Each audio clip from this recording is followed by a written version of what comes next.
In another case, that very same night, which is not so well known, down in Texas, on the night of September 3rd, two deputy sheriffs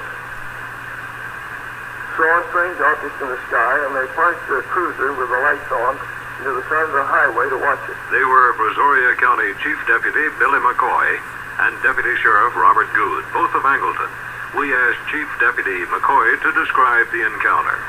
As we were leaving Damon, I noticed off over on the right-hand side of the highway there, going towards West Columbia, I noticed a bright purple light over there that looked like it was right on the horizon. We were talking about various things, and I called this light to Mr. Goode's attention, knowing that he was real familiar with that area over there. And he said, well, there's probably a light on a pumping station or a light over to a ranch that's been putting quite a few of those mercury vapor lights in. And I said, well, it just looked too purple to be a mercury vapor light to me. And we continued driving, didn't stop at that time. And I kept watching the light, and as we traveled down the highway, there appeared to be a blue light just seemed to appear right out of this purple light. We were just almost parallel with the light. And as we drove, well, this light, the blue light, seemed to move further over to the right. We pulled over on the right-hand side of the road and stopped and got out and looked at the light briefly. The blue light had moved a good ways from the purple light at this time. We made a U-turn there and stopped on the other side of the highway and got out and looked at these lights through binoculars.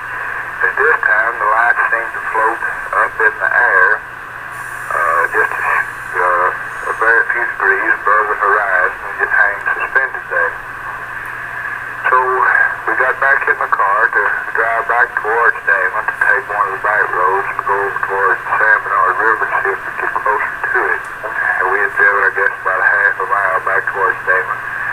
We almost stopped again. We didn't pull off the highway. We just barely creeping. There was no traffic on the highway, and Goode had his window down on his side, and he observed the lights again with the binoculars, and they seemed to still be in the same position as they were.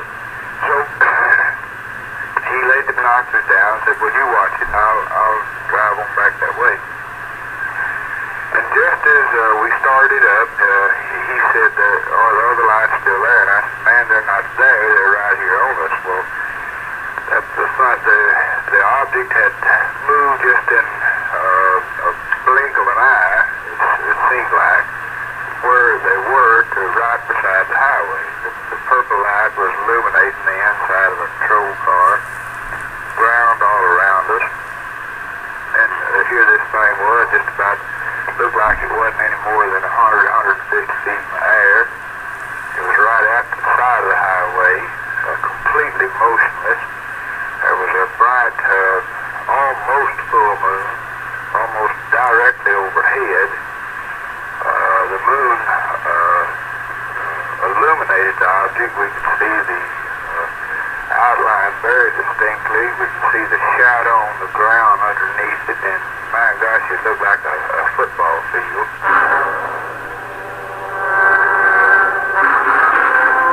The flying saucer controversy raged anew last month when hundreds of people around Hillsdale, Michigan, saw a series of strange